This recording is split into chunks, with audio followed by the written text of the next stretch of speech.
오늘 우리가 읽은 이 본문은 우리 마음을 기쁘게 할 만한 말씀이 한마디도 들어있지 않다는 것이 특징입니다. 처음부터 마지막까지 온통 입에 담기 어려운 용어들만 줄줄이 이어서 나오고 있습니다.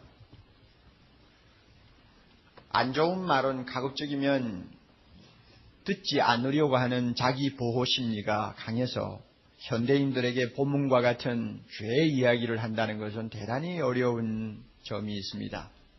어떤 신학자는 현대 사람에게 죄를 논하는 것이 왜 어려우냐, 두 가지 이유를 들고 있더군요. 첫째는 죄는 죽음처럼 유쾌하거나 즐거운 주제가 아니기 때문에 사람들이 죄소리 자꾸 들으면 마음이 우울해지고 낙담이 된다는 것입니다. 그러니까 죄소리 가급적이면 안 하는 게 좋다 하는 이야기죠. 또 하나는 죄는 많은 사람에게 익숙하지 못한 개념이라는 조금 이해하기 어려운 이유를 들었습니다. 사실 우리 생각에는 세상의 모든 사람들이 죄에 대해서는 깊이 알고 또 익숙해 있을 것으로 우리가 예상을 합니다만은 막상 들어가 보면은 상당수의 사람들이 죄에 대한 개념이 없어요. 그리고 못 알아들어요. 죄 이야기를 하면 무슨 말을 하는지 못 알아들어요. 그리고 무관심해요. 어떤 악을 범해도 죄에 대한 가책이 별로 없어요. 이런 사람들에게 죄 이야기를 한다는 것은 좀 힘들 수밖에 없는 것입니다. 그럼에도 불구하고 우리가 죄에 대한 교리를 진지하게 다루지 아니하면 안 되는 중요한 이유가 있습니다. 왜 듣기 싫은데 죄 이야기를 해야 되느냐 하는 이야기입니다. 왜 하나님의 말씀은 좋은 말씀만, 좋은 내용만 기록하고 있지? 왜 이렇게 거북한 이야기를 또 듣기 싫은 용어들을 그저 줄줄이 이렇게 기록해서 읽게 하느냐? 여기에 중요한 이유가 있습니다. 죄의 이야기를 할 때만이 우리의 본래 모습이 무엇인가를 정확하게 직시할 수 있기 때문입니다. 잘 기억해 두십시오. 죄의 이야기를 할 때만이 우리의 본래의 모습이 무엇인가를 솔직하게 들여다볼 수 있기 때문에 죄의 이야기를 하는 것은 중요하다는 말입니다. 성경이 말씀하는 죄는 단순히 잘못된 행동이나 생각만을 가리키는 것이 아닙니다. 나쁜 행동과 생각으로 몰고 가는 선천적인 우리의 본성, 다시 말하면 내적인 성질까지 다 포함해서 죄라고 말합니다. 우리가 함께 읽은 말씀을 보면 놀라움을 금할 수가 없습니다. 왜 선한 것은 한마디도 들어있지를 않는가? 왜 우리에게 선한 것이 좀 있는데 그것은 왜 한마디도 언급하지 않고 있는가? 왜 전부 나쁜 것만 써놓았는가? 인간은 이처럼 악한가? 이 정도로 고약한가? 자연히 자문자답하게 됩니다. 왜 인간이 이처럼 고약합니까? 이유가 26절 처음부터 나와요. 성경을 덮지 마십시오, 여러분. 처음 교회 나오신 분들이라도 좀 마음을 집중하시면 여러분이 은혜 받습니다. 또 로비나 또 비디오실에서 좀 불편하게 예배를 드리는 분도 하나님의 말씀에 집중을 하십시오. 왜 인간이 이처럼 고약하게 되었는가? 그 이유가 26절 처음에 나와요. 이를 인하여 하는 단어입니다. 이를 인하여. 쉽게 말하면 이것 때문에 그런 뜻이죠. 이것 때문에 하는 뜻은 무엇을 가리키느냐 하면 바로 앞에 25절에 나오는 내용을 그대로 반복하는 것입니다. 저희가 하나님의 진리를 거짓 것으로 바꾸어 피조물을 조물주보다 더 경배하고 섬겼기 때문에 하는 뜻입니다. 피조물을 조물주보다 더 섬긴다고 하는 것은 우상숭배를 가르치고 현대인들의 우상숭배 밑바닥에는 자기를 하나님으로 올려 앉혀놓는 자기 신격화에 무서운 죄가 숨어 있다는 것. 이것을 지난 주일에 이미 여러분에게 말씀드렸습니다. 28절은 이를 인하여 하는 이 말을 좀 더 구체적으로 표현을 하고 있습니다. 이를 인하여가 뭐냐? 저희가 마음에 하나님 두기를 싫어하였기 때문에 하는 뜻으로 해석합니다. 하나님 두기를 싫어했다는 뜻은 하나님에 대한 지식을 거부했다는 말입니다. 다시 말하면 하나님을 아는 것을 아예 싫어했다는 말입니다. 하나님 이야기를 가급적이면 하지 말아달라고 요청할 만큼 거기에 흥미를 붙이지 않는다는 말입니다. 이것을 일컬어서 마음에 하나님 두기를 싫어했다고 나옵니다. 어떤 자석에서 하나님에 대해서나 신앙에 대해서 갑자기 몇 마디를 여러분이 꺼내보십시오. 사람들이 그렇게 화기애애하게 이야기를 하다가 금방 정색을 하고는 하필이면 왜 이런 자리에서 그런 소리를 끄집어내느냐 하고 반색을 하죠. 바로 그런 태도가 하나님을 두기 싫어했다. 마음에 하나님 두기 싫어한다고 하는 말입니다. 하나님을 영화롭게도 아니하고 하나님을 섬기기도 싫어하고 하나님을 결국은 자기에게서 추방해버리고 자기 자신을 하나님으로 신격화시켰기 때문에 하는 것이 바로 이를 인하여입니다. 왜 그렇게 했느냐? 하나님 간섭을 받지 않고 마음껏 자유를 누리고 싶어서 그렇게 했습니다. 이게 인간의 본성이에요. 그렇게 하니까 하나님은 어떻게 하셨나요? 28절에 보니까 하나님께서도 저희를 그 상실한 마음대로 내버려 두셨다 그랬습니다. 하나님도 제 마음대로 하게 내버려 두었어요. 내 마음대로 해. 내버려 두었어요. 그랬더니 나타난 결과가 무섭습니다. 첫째는 상실한 마음이요. 둘째는 합당치 못한 일을 하는 것입니다. 28절에 잘 표를 하세요. 상실한 마음이 되어버려서 이 말은 부패한 마음이 되어버렸다 그 말입니다. 여기서 상실했다는 말은 원래 뜻은 동전, 옛날 시대에 사용하던 동전의 그 사이즈가, 크기가 어떻게 좀 맞지를 않아가지고 돈가치가 없어지는 것을 말합니다. 그러니까 하나님을 거부하고 하나님 알기를 싫어하는 사람의 마음은 결국 무엇과 같으냐? 규격이 맞지 않아서 가치를 잃어버린 동전 한 입과 같다 하는 뜻입니다. 그만큼 마음은 부패해버렸어요. 마음이 부패하니까 그 부패한 마음을 가지고 못할 짓이 뭐 있나요? 해서는 안 될 일, 하나님이 하지 말라고 하는 일은 골라가면서 다 한다 그 말입니다. 이렇게 해서 하나님이 하지 말라고 하는 거 골라가면서 다 하는 내용을 이제 26절부터 32절까지 하나하나 조목을 들어서 지금 바울이 우리에게 가르쳐주고 있는 것입니다. 그렇다고 해서 이 세상에 있는 모든 죄를 다 나열하고 있는 백과사전이라고 생각하면 안 됩니다. 그 당시 로마 사회에서 흔히 볼 수 있는 죄들, 많은 사람들이 익히 알고 있는 죄들 중에서 중요한 것들을 골라서 여기에 지금 하나하나 열거하며 인간은 이만큼 악하다. 하나님을 떠나고 하나님을 무시하고 하나님을 경배치 않고 자기가 하나님이 되고 자기 자유를 방종하면서 누리니까 나타나는 결과는 이렇다 하고 지금 이야기하는 것입니다. 로마 시대의 죄악상이 얼마나 대단했는가. 역사가 버질이 말하기를 옳고 그른 것이 혼돈되어 버린 사회다 그랬습니다.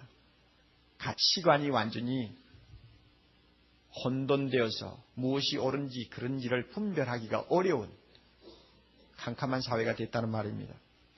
그런 시대는 필히 따라오는 것이 사치와 쾌락 추구입니다. 그래서 유례없는 사치 시대로서 사람들이 어떤 물건을 놓고 그것이 무엇이냐를 묻지 않고 얼마냐를 따지는 것이 그 당시의 사람들의 생각이었다 그랬습니다. 오늘날 과소비에 말려들어서 사회에 무리를 일으키는 사람들이 바로 그런 사람이죠. 무엇을 입었느냐가 문제가 아니라 그 옷이 얼마냐가 문제인 거예요. 집안에 들어있는 가구가 어떤 가구냐가 문제가 아니라 얼마짜리냐가 관심이에요. 이만큼 사회가 사치스러운 사회로 멍이 들어버리고 더러워졌던 것입니다. 평범한 일에는 쉽게 권태를 느껴버렸고 그래서 매일 새로운 쾌락을 추구하기에 바빴습니다. 즐길 수만 있다면 아무리 악한 일이라도 서슴지 않고 범하는 것이 그 당시의 사람이었다고 했습니다. 이와 같은 부패한 로마 사회의 죄악상들을 골라서 나열하고 있다는 것입니다. 우리가 본문을 들어가기 전에 분명히 이 자리에서 한 가지 알아야 할 것은 이것이 로마 시대에만 통용되던 죄악이 아니라는 것입니다. 오늘날 우리 사회에서도 얼마든지 볼 수 있는 죄악이라는 사실입니다. 이것은 남의 이야기가 아니라는 것입니다. 이것은 바로 나의 이야기라는 것을 알아야 합니다. 우리 모두의 죄요, 우리 모두의 악이라는 것을 긍정하고 우리가 본문에 들어가야 되겠습니다. 26절, 27절을 다시 주목합니다. 이를 인하여 하나님께서 저희를 부끄러운 욕심에 내어버려 두셨으니 곧 저희 여인들도 순리대로 쓸 것을 바꾸어 영리로 쓰며 이와 같이 남자들도 순리대로 여인 쓰기를 버리고 서로 향하여 음욕이 불릴 듯하며 남자가 남자로 더불어 부끄러운 일을 행하여 저희의 그릇 때문에 상당한 보응을 그 자신에게 받았느니라. 무슨 이야기를 하는지 처음에는 잘 모르겠어요. 그렇죠? 26절, 27절에 전통하신 분 있어요? 정통하신 분? 없죠? 도대체 무슨 이야기인가? 쉽게 말하면 동성연애를 지금 이야기하는 것입니다. 동성연애. 인간이 하나님을 떠나서 하지 말라는 짓을 하기 시작할 때 제일 먼저 대두되는 것이 성적 타락이라는 것을 우리가 주목해야 합니다. 어느 시대를 막론하고 사회가 부패하고 더러워졌다 하면은 성타락이 가장 첨단을 걷는 것이 공통된 일입니다. 성타락, 이 성적 타락, 특히 26절, 27절의 이 타락은 24절에 있는 내용을 좀 더 보충적으로 설명하는 것에 지나지 않습니다. 24절에 하나님께서 저희를 마음의 정욕대로 더러움에 내어버려두사 저희 몸을 서로 욕되게 하셨다 그랬죠. 저희 몸을 서로 욕되게 하는 구체적인 내용이 뭐냐? 많이 있지만은 그 가운데서 하나 동성연애를 26절, 27절에서 들었다는 것입니다. 성범죄가 타락한 사회의 종착점이라고 한다면 그 중에서 동성연애는 말기 현상에 속합니다. 하나님이 사람에게 주신 성은 고귀한 목적을 가진 축복 가운데 하나입니다. 그리고 남녀가 성관계를 할 수 있도록 허락된 길은 결혼뿐입니다. 그러나 하나님을 떠난 인간은, 하나님을 알기를 싫어한 인간은 결혼이라는 틀 속에서 만족하기를 거부하는 것입니다. 그 결혼이라는 틀에 매여서 한평생을 보내기가 너무 아까운 것입니다. 너무 따분한 것입니다. 재미가 없는 것입니다. 그래서 하나님이 만들어 놓으신 이 자연의 질서, 법칙을 한번 벗어나서 금지된 쾌락을 맛보고 싶은 충동을 그들이 가슴속에 안고 있어요. 이게 인간입니다. 이 같은 욕망에 끌려서 들어가다 보니까 그들이 빠진 곳이 어디 있느냐? 무책임한 동거생활. 결혼신고도 안 하고 결혼식도 안 하고 그저 마음에 맞으면 얼마 동안 사는 동거생활. 흔해 빠진 일이죠. 미국 같은 데서는 더욱이 그렇고 오늘날 한국에서도. 그저 동거생활 하는 사람들이 길바닥에 지나가다가 그저 몇 사람 중에 한 사람 붙들고 아마 확인하면 하나 정도 나올 정도입니다. 젊은이들 중에서. 그만큼 무책임한 동거생활. 또 간통. 또 강간. 요즘에는 이런 단어를 쓰기 싫으니까 그런지 성폭행이라는 말을 많이 쓰죠. 저는 처음에 그게 무슨 말인지를 몰랐어요.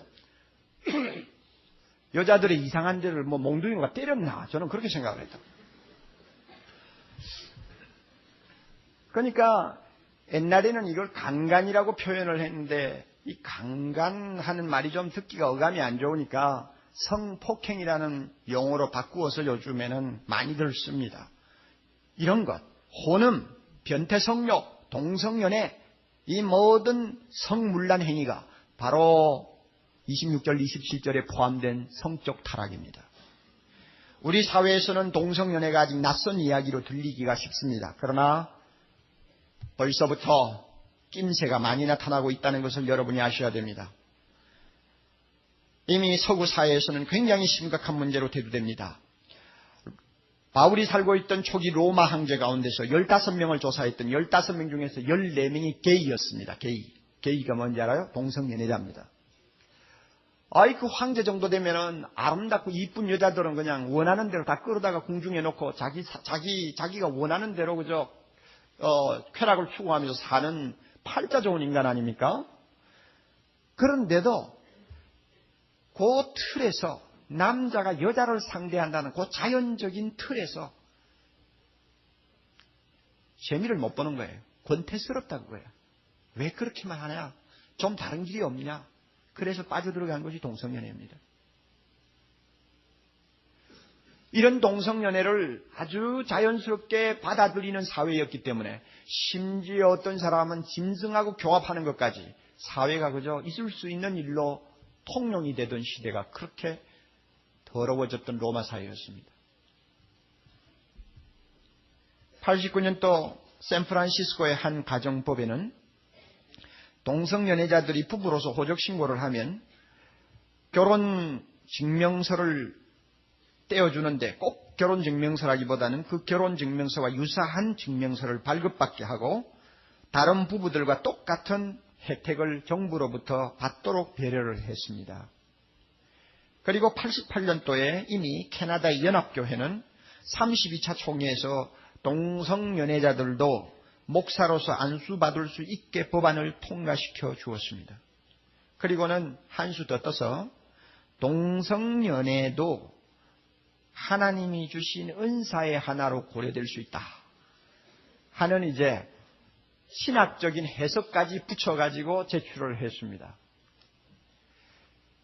왜 이런 희한한 일이 벌어지느냐? 왜 법을 고쳐야 될 만큼 심각하냐?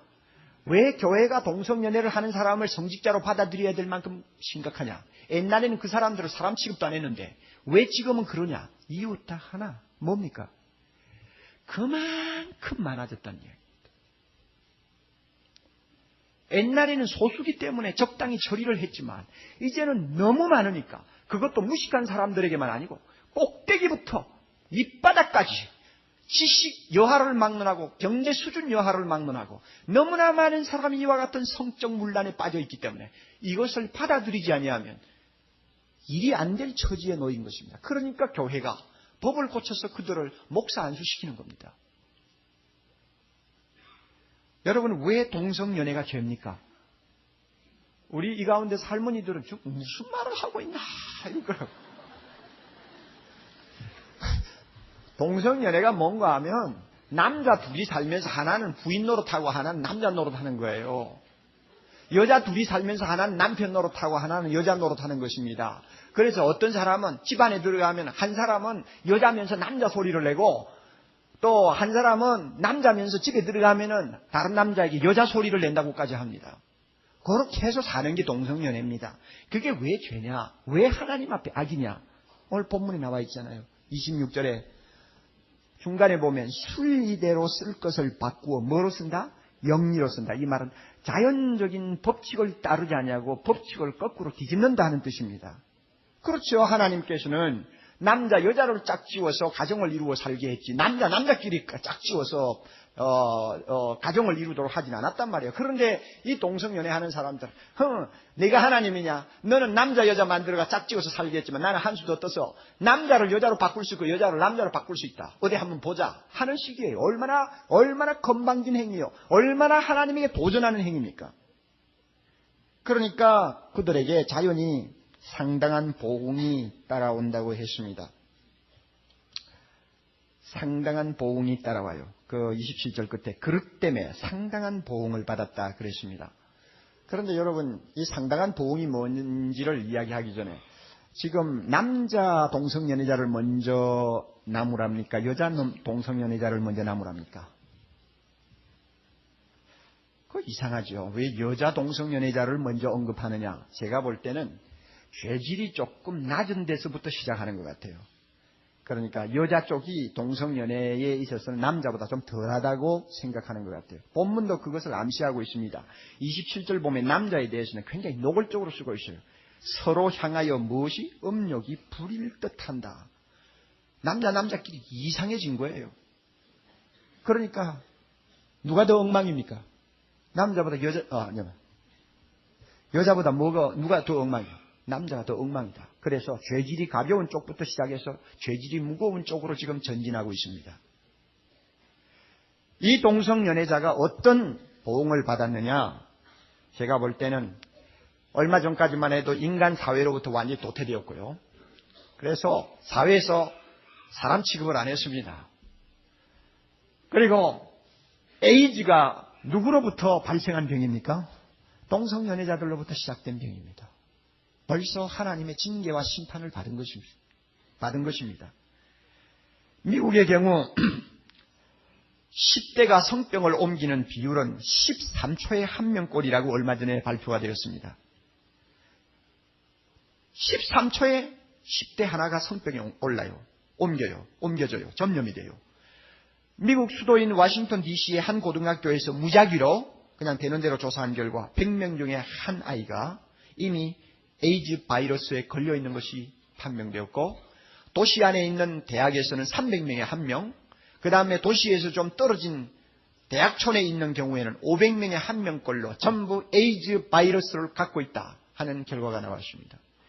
이미 상당한 보응을 받은 것입니다. 동성연애자들만 받은 것이 아니라 그 동성연애를 공공연히 공인하는 사회에 많은 사람들이 이미 그 죄의 보응을 받고 있다는 결과가 오늘 서구 사회에서 많은 데이터를 통해서 그대로 나타나고 있다는 것을 우리는 주목해야 합니다. 29절부터는 마음에 가득한 죄 4가지, 그 다음에 5가지 이렇게 항목을 정해서 나옵니다. 우리가 이 모든 말씀이 그저 모든 죄의 이야기겠지 하고 넘길 수도 있겠지만은 하나님께서 이렇게 하나하나 조목을 들어서 우리에게 가르쳐 주시는 것은 충분한 이유가 있기 때문입니다. 그러므로 우리가 그냥 넘어가면 안 돼요. 우선 4가지 가득한 거. 이 가득하다는 말은 마음이 죄 짓는데 반쯤 50% 정도 가 있다는 말이 아니고 온통 빼앗겨 있다는 의미입니다. 그러니까 온통 죄 짓는 데만 마음이 가 있어. 그럼 어떤 죄냐? 첫째 뭡니까? 모든 불의. 모든 불의라는 말은 광범위한 악을 전부 포괄해서 사용하는 성경적인 용어입니다. 그래서 18절에도 불이라는 말이 2번이나 나옵니다. 어떤 의미에서는 이 로마서 1장에 언급하지 아니하는 모든 죄를 다 포함하는지 모릅니다. 하여튼 불입니다.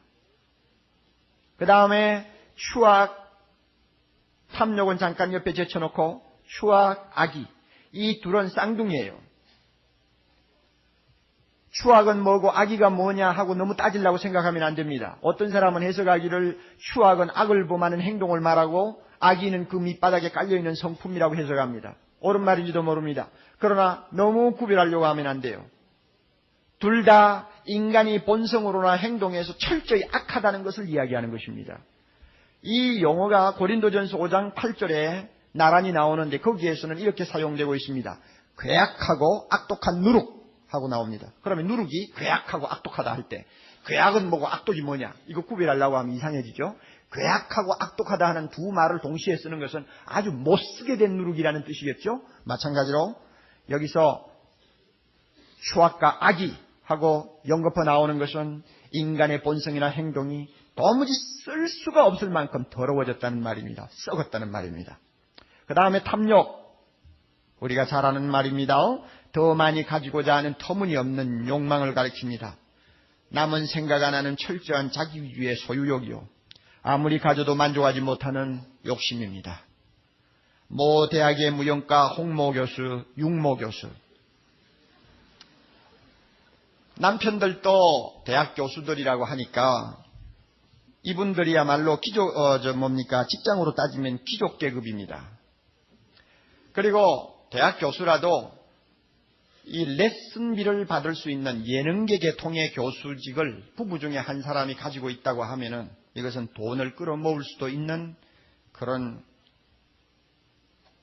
자리라고 말할 수 있습니다. 제가 잘못 이야기하면 용서하십시오. 흙만 쳐다보고 자라나는 식물만 연구하고 있는 농대 교수 같으면 그런 일이 없지만 이게 얼마나 순박하신 지성인들입니까? 그런데 레슨을 받는다 하는 이 위치에 있으면 사람들이 재물의 유혹을 받게 됩니다. 자식에게 예체능계 공부를 시키려면 집안채 날려야 한다는 것은 이미 우리 모두가 상식으로 알고 있는 이야기고, 시간당 피아노 교습비가 10만 원이요, 입시 전에 반짝 30분 봐주는 것에 100만 원 받는다는 말은 공공연히 시중에 돌아다니는 이야기입니다. 이것으로 차지 아니해서 어마어마한 돈거래를 뒷전에 해가면서 성적을 조작하고, 그래서 몇 사람씩 학교에 집어넣고, 그것도 타 대학의 부정처럼 학교 재정이 어려워서 했다는 어떤 명분이 있는 것도 아니고 순전히 자기 욕심을 채우기 위해서 그렇게 했다. 이것은 무엇입니까? 가진 자의 행포요, 기득권층의 끝없는 욕망이요, 인간이 얼마나 탐욕의 노예가 되어 있다는 것을 보여주는 살아있는 표본입니다. 지식이 많고 두뇌가 좋고 사회 지도급에 있으면 안 그럴 것 같은데 더 그렇다는 것을 아주 원색적으로 증명해주는 하나의 사례라고 우리는 말할 수가 있습니다. 탐욕. 두 번째로 가득한 죄가 5가지 나옵니다. 29절 중간에 시기, 살인, 분쟁. 이 3가지는 한 통 속에 들어있는 죄들입니다. 시기를 하게 되면 서로 미워하게 되고, 미워하게 되면 분쟁하고, 분쟁하면 서로 잘못하면 죽이고 살리는 일들이 벌어지는 것, 우리는 성경 안에서도 여러 곳에서 볼 수 있는 사실입니다. 그 다음에 사기는 뭡니까? 속이는 건데, 이 사기라는 원래의 의미는 낚시에 달아놓는 미끼라는 의미를 갖고 있습니다. 그러니까 남을 속이려고 아주 계획적으로 미끼를 다는 것이죠. 아주 강교한 수단을 쓰는 것입니다. 청와대 비서관이다 하는 명함을 내놓는 식입니다. 그러므로 이런 사람들은 머리가 보통 비상하지 않습니다. IQ가 아마 상당할 거예요. 그 옆에 따라오는 악독이라는 죄가 있죠. 이 악독도 사기하고 아주 절친한 사이입니다. 왜 그런가 하면 악독은 의식적으로, 고의적으로, 의도적으로 나쁜 짓을 하려고 계획하는 것을 말하기 때문에 사기가 뭐냐? 의식적으로, 의도적으로 남을 속이기 위해서 꾀를 내는 것 아닙니까? 이러니 이 2개가 하나죠. 오늘 이런 사회, 이런 사람들이 우리 주변에 얼마나 독사처럼 어두운 곳에 웅크리고 앉아서 기회만 있으면 달려들어 물려고 하는지 모릅니다. 그 다음에 무슨 죄입니까? 수군수군 하는 자요, 비방하는 자요. 이 둘도 쌍둥이에요. 그에 비슷한 의미이지만 당자가 있는 자리에서 말하는 것은 수군수군이고 당자가 없는 자리에서 험담하는 것은 비방이다. 이렇게 해석하는 분도 있어요. 또 어떤 사람은 당자가 있는 자리라 할지라도 귀에 대고 소근소근 하면서 너하고 나하고만 알자 하면은 수근수근이고, 그 다음에 대놓고 그냥 욕하면은 그는 비방이다. 이렇게 말을 하기도 합니다. 뭐 어느 쪽으로 해석을 하든지 간에 수근수근 비방하는 것과 그 다음에 비방하는 것 다 하나님이 미워하는 죄라는 것 우리는 알 수 있습니다. 그 다음에 하나님의 미워하시는 자요 하는 말이 30절 나오죠. 이것은 해석상 2가지가 다 가능합니다. 원문상 하나님의 미워하는 자, 이 뜻대로 그대로 되고, 다른 하나는 하나님을 미워하는 자 하는 의미로 바꾸어 놓을 수 있습니다. 본문 전체로 놓고 볼 때는 어느 것이 더 바람직하냐? 후자가 더 바람직합니다. 여기에 나오는 제목은 하나님이 행하시는 일이 아니고 인간이 저지르는 악을 말하는 것이기 때문에 하나님을 미워하는 자로 해석하는 것이 바람직합니다. 그 다음에 무엇이 나옵니까? 능욕하는 자요, 교만하는 자요, 자랑하는 자. 이 3 죄악도 거의 다 비슷한 성격을 가진 악을 가리킵니다. 능욕하는 자, 이것은 번역상 잘한 것이 아닙니다. 이건 뻐기는 사람 하는 뜻입니다. 뻐기는 사람 혹은 무례한 사람이라는 뜻입니다. 그러니까 뻐기는 사람, 교만한 사람, 자랑하는 사람 다 비슷비슷한 사람들이죠. 특별히 자랑한다고 하는 이 말에는 방랑하다는 의미가 들어있습니다. 옛날 고대 사회에서 약을 팔러 다니는 약장수들이 많이 있었고, 그 다음에 돌팔이 의사들이 많이 있었는데, 그 사람들은 이 마을 저 마을 다니면서 약도 팔고 병도 고칩니다. 이 사람들은 이렇게 돌아다니면서 자기 약이 아니면은 나을 병이 없고, 자기 아니면 고칠 병이 없다고 할 정도로 자기 자랑을 많이 하고 다닙니다. 그게 뻑이지요. 체하지요. 이것을 여기서 자랑한다고 말하는 것입니다. 그러니 이 뻑이고 교만하고 자랑하는 것도 하나님이 미워하는 죄요, 하나님이 좋아하지 않는 사람이다, 그 말입니다. 그 다음에 악을 도모하는 자 하는 죄가 나옵니다. 한 가지 악을 가지고 만족하지 못하고 똑같은 악을 범하는 것으로 마음이 차지 안에서 항상 새로운 방법으로 악을 범하고 더 악한 일을 궁리하고 있는 사람을 가르칩니다. 부모 거역하는 것, 배은망덕의 표본이죠. 우매한 자는 뭡니까? 어리석다는 뜻인데, 이것은 하나님을 멸시함으로써 어리석어진 것을 말합니다. 그러므로 하나님을 멸시하고 무시함으로써 어리석어진 그 상태, 약간 머리가 둔한 사람이라도 하나님을 멸시함으로써 미련하게 된 사람도 하나님 앞에는 죄가 된다는 것을 여러분이 아셔야 됩니다. 그 다음에 배약자가 뭡니까? 약속을 해놓고는 쉽게 깨트리는 사람입니다. 오늘 현대 사회에 너무 많은 사람들이죠. 그 다음에 무정한 자, 무자비한 자 하는 말이 나옵니다. 비슷한 의미를 갖고 있습니다. 본능적인 인간의 정마저 외면하는 사람을 가리킵니다. 로마 사회에서는 한 가지 좋지 않는 풍속이 유행하고 있었습니다. 아이를 낳아서 잘 갖다 내버리는 것입니다.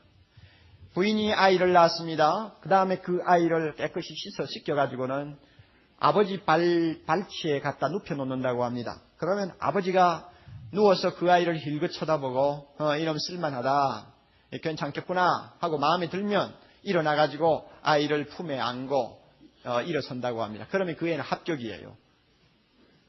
그 아이는 이제 키우는 것입니다. 그러나 아버지가 슬그머니 고개를 돌려보니까 딸이란 말이야.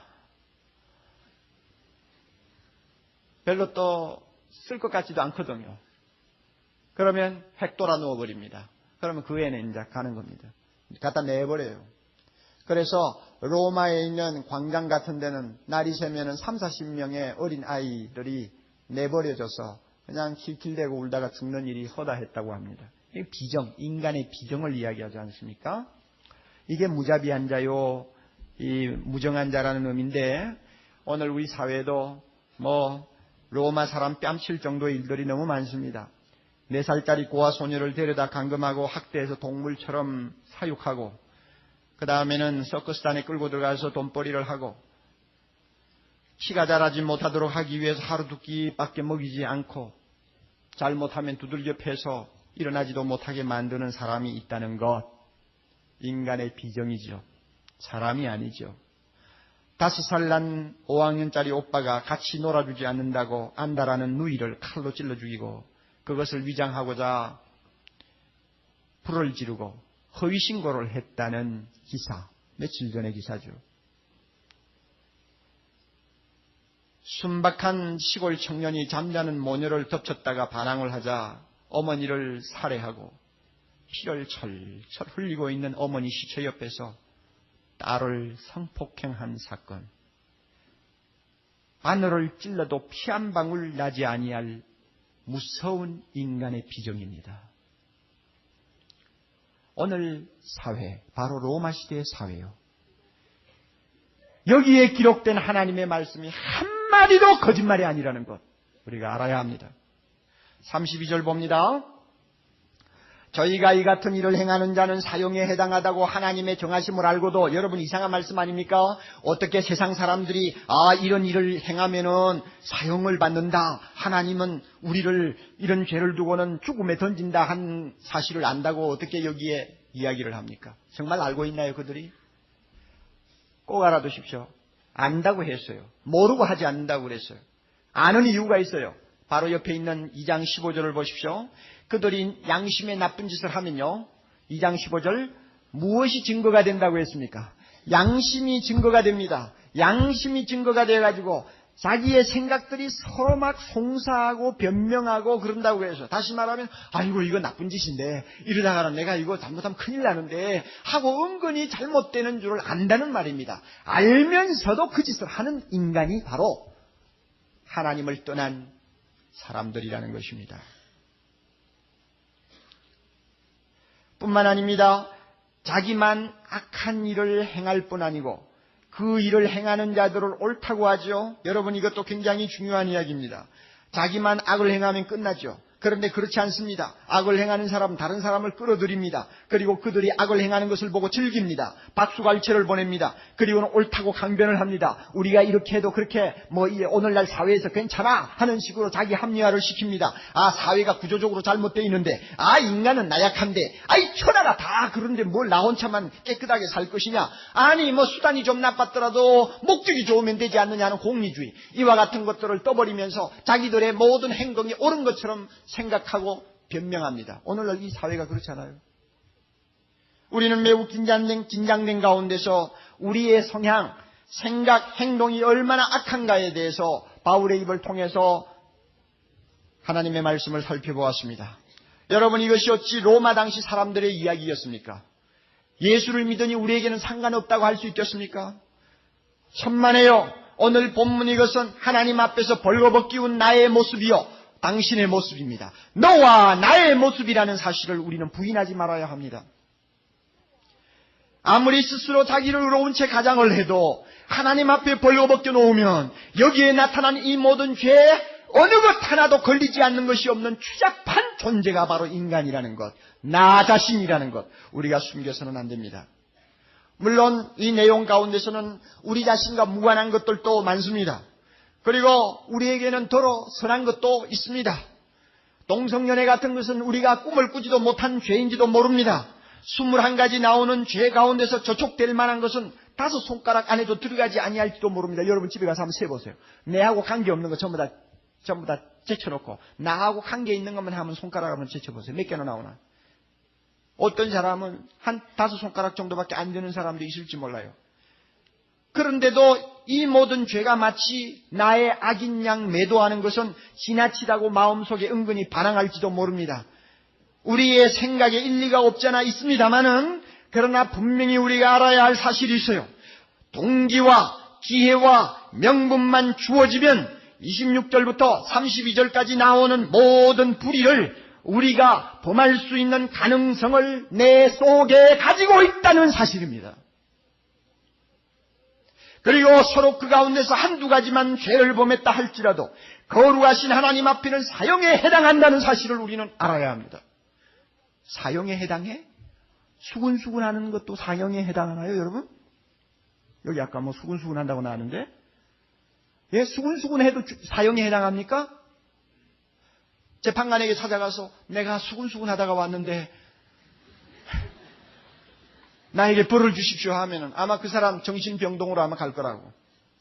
그러나 하나님 앞에서는 이게 웃을 일이 아닙니다. 나는 입으로 수군수군 하니까 수군수군 하는 것밖에 들리지를 않지요. 그러나 하나님 앞에 가면 수군수군 하는 그 말 자체가 문제가 아니라 그 말을 따라 뿌리를 캐고 내려가면 그 마음속에 무엇이 있느냐가 중요한 거예요. 하나님은 그걸 보시거든요. 그걸 보시니까 수군수군 하는 사람도 사형에 해당한다 하는 말입니다. 여기에 사형은 로마서에만 해도 22번이나 나오는 단어입니다. 22번 중에서 18번이 죽음과 연관이 되어 있는 말입니다. 그러니까 죄의 싹은 사망이요 하는 말과 연관이 되어 있단 말입니다. 여기에 나오는 모든 죄 가운데서 1가지만 죄를 범해도 우리는 하나님의 죽음, 하나님의 심판, 하나님의 진노를 피할 수 없다는 사실입니다. 한 가지 물어보십시다. 여기에 나오는 인간이 바로 나의 진짜 모습이라고 한다면 이 모습 가지고 하나님 앞에 설 수 있을까요? 천국의 문을 열어놓고 들어오라고 한다고 해서 우리가 들어갈 수 있을까요? 노동 현장에서 일하는 형제들을 불러서 예배 같이 참석하자고 한번 권유를 해보십시오. 들어오나? 안 들어옵니다. 내 꼴이 이런데 어떻게 들어갑니까? 안 들어옵니다. 마찬가지예요. 우리가 로마서 1장에 나오는 죄를 가지고 나의 진짜 모습이 이것이구나 하는 것을 알 때 천국문 열어놔도 우리는 못 들어갑니다. 이사야처럼 화로다 나는 망하게 되었도다. 화로다 나여 망하게 되었도다. 진짜 그 말밖에 할 말이 없어요. 여러분이 무서운 죄를 범하고 사는 것이 인간입니다. 사람이 누구냐? 바로 여기에 있는 죄악투성이의 존재입니다. 하나님을 싫어하고 하나님을 밀어내고 그 자리에 자기가 하나님이 되어 앉아서 자기가 하고 싶은 대로 다 하고 나니 인간의 진짜 모습은 죄악투성이로 얼룩져 있고 선한 것은 하나도 찾아볼 수 없는 사형수들입니다. 누가 이 사람을 구원할 수 있습니까, 여러분? 이 더러운 죄를 어디에 가서 처리할 수 있습니까? 적당히 한두 가지 개선을 해서 될 문제가 아니고 도무지 쓸모가 없이 되어버렸기 때문에 새 것으로 갈아치우지 아니하면 안 되는데 새 것으로 갈아치우는 이 일을 누가 하겠습니까? 오직 한 분, 예수 그리스도밖에 없습니다. 믿습니까, 여러분? 이 더러운 죄를 다 용서해 주실 분도 그분밖에 없고 이 더러운 죄로 부패한 내 마음을 새 마음으로 바꾸어 놓을 수 있는 능력을 가지신 분도 예수밖에 없습니다. 그러므로 우리가 사회에 나가서 세상 사람을 볼 때 잘 입고 다니는 옷을 보지 마십시오. 승용차를 보지 마십시오. 로마서 1장을 통해서 그들의 진면모를 여러분이 보십시오. 얼마나 추악한 존재가 걸어가고 있는지, 얼마나 더러운 인간이 희죽희죽하고 웃으면서 가고 있는지, 얼마나 냄새나는 인간이 고급차를 타고 향수를 뿌리고 가고 있는지 우리가 볼 줄 알아야 돼요. 이 사람을 구원할 수 있는 길이 무엇입니까? 예수밖에 없습니다. 우리가 대각성 전도 집회를 앞에 놓고 그들을 주님 앞으로 인도하려고 하는 이유는 그들이 잘 사는 것이 질투가 나서 그런 것도 아니에요. 그들이 마음 놓고 세상을 사는 것이 불쌍해서가 아닙니다. 그들 존재 자체가 너무나 절망적인 존재이기 때문에 그렇습니다. 그러므로 그들을 주님 앞으로 인도해야 합니다. 저는 이 본문을 읽으면서 마귀가 거룩하신 하나님 앞에서 나를 향해 손가락질하며 나의 죄를 한 가지씩 고소하는 소리를 듣습니다. 그러나 이 처절한 절망 앞에서 세 가지 은혜를 놓고 저는 찬양하고 감사합니다. 첫째는 하나님을 싫어하는 부패한 마음을 나도 갖고 있는데 예수 그리스도 안에서 새 마음을 주신 하나님의 은혜를 감사합니다. 여기에 기록된 모든 죄목들이 다 나의 죄인데 예수를 믿자 무조건 모두 다 용서해 주신 하나님의 은혜를 감사합니다. 예수 믿은 후에도 여기에 나열된 모든 합당치 못한 일들을 행할 수 있는 가능성과 악함이 얼마든지 내 안에 남아있음에도 불구하고 날마다 말씀과 성령의 감화로 그 악을 범하지 못하게 막아주시는 하나님의 은혜를 감사합니다. 인간의 마음은 언덕 위에 있는 수레와 같다고 그래요. 언덕 위에 있는 수레는 가만히 붙들어 놓지 아니하면 저절로 혼자 미끄러져 내려갑니다. 굴러 내려가요. 우리가 예수 믿고 하나님의 자녀가 되었다 할지라도 우리의 마음은 언덕 위에 있는 수레와 같아요. 말씀과 성령으로 그 마음을 날마다 붙들어주는 은혜의 손길이 없으면 우리도 똑같이 이 죄를 또 범할 수 있는 가능성이 있다는 걸 인정해야 합니다.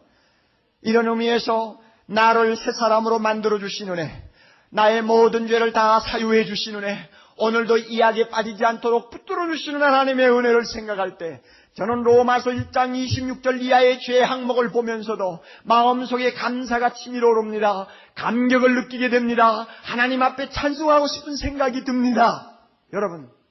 여러분 자신의 모습을 진짜 들여다보면 예수 그리스도가 얼마나 놀라운 분인가를 알게 됩니다.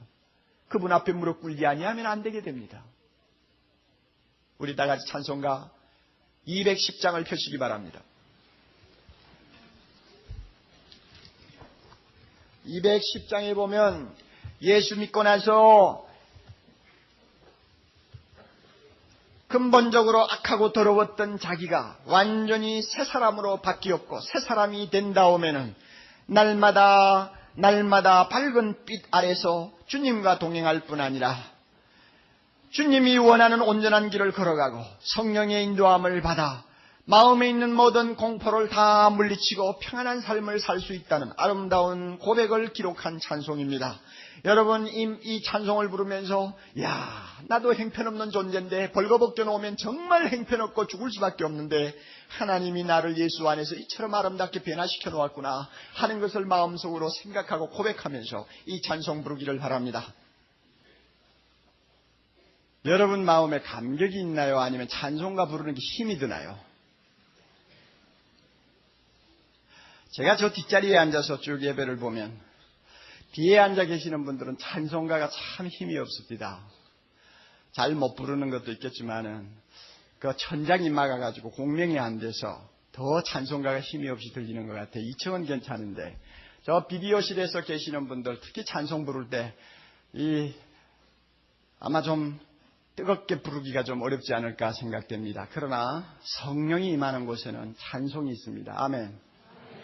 아무리 더러운 죄 이야기를 1시간 동안 귀가 아프게 듣다가도 그 죄를 예수 그리스도 안에서 다 용서받았다는 복음이 선포되면 무엇이 터집니까? 찬양이 터집니다. 이거 알아야 돼요. 이거 알아야 돼요. 찬송 부르기 힘드세요?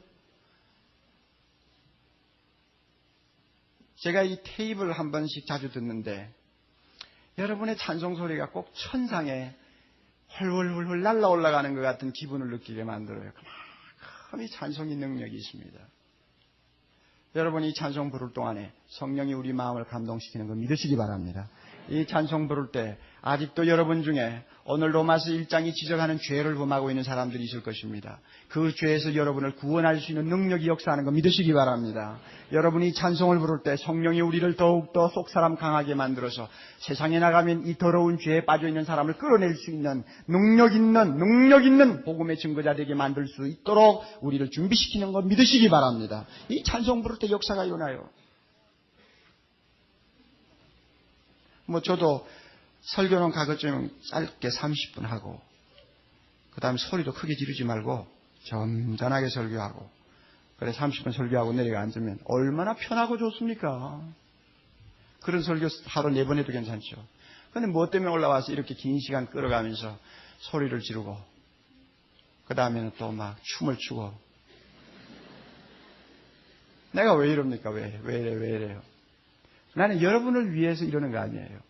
나는 나 자신과 하나님과의 관계입니다. 믿습니까, 여러분?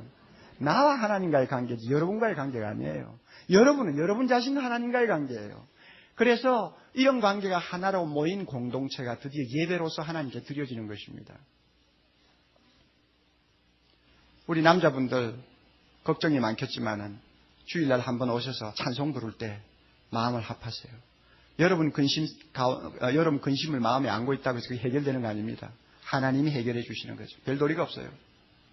주님께 맡겨. 하나님 아버지, 처음부터 마지막까지 우리가 가리고 있는 옷을 하나하나 벗기면서 우리 안에 감추어진 더러운 것들을 끄집어내어 내가 얼마나 악한 존재인가를, 더러운 존재인가를 이 시간 말씀을 통해 보여주신 거 감사합니다. 듣기 싫어도 거북해도 마음에 거부 반응이 생겨도 나 자신의 진짜 모습을 보려면 죄를 앞에 놓고 보지 아니하면 볼 수 없다는 것이 성경의 교훈인데, 주여 이 시간 이 말씀을 통해 나의 진면모를 보게 하신 거 감사합니다. 동시에 예수 그리스도 안에서 이 더러운 것이 구원받았다는 놀라운 은혜를 다시 한번 확인하게 해주신 거 감사합니다. 오늘도 예수 그리스도께서 나의 모든 죄를 사유해 주심을 믿고 감사할 수 있게 하신 거 정말로 고맙습니다. 자비로우신 하나님 아버지, 오늘도 성령과 말씀의 은혜로 우리를 붙들어 주시는 거 감사옵나이다. 그러나 이 가운데서 아직도 예수를 믿고 교회를 다니면서도 이러한 죄악 가운데 어느 것 하나 때문에 주님 앞에 나올 때의 마음이 무겁고 고통스럽고 회개하지 아니하면 안 되는 자리에 있는 자가 있습니까? 주님, 마음을 열어 주옵소서. 우리 힘으로 아무리 회개하고 싶어도 못합니다. 내 힘으로 아무리 죄악에서 벗어나고 싶어도 못 벗어납니다. 하나님, 우리의 잘못된 습관을 아무리 내가 아침 저녁 결심을 100번 하고 고치려고 해도 못 고칩니다. 주님이 은혜를 주셔야만이 가능합니다. 주여, 그와 같은 형제들이 있으면 이 시간 고쳐주시기를 원합니다. 오늘날 이 사회가 너무나 악합니다. 로마 사회에 뺨칠 정도로 이 사회가 더러워지고 악해집니다. 이 사회에서 오늘날 우리가 구원의 방주가 되려면 우리 자신부터 바로 서야 되겠사오니, 주여, 이 자리에 나온 모든 성도들 다시 한번 그리스도의 은혜로 깨끗게 참으로 성결하게 만들어 주옵소서. 예수님 이름으로 기도하옵나이다.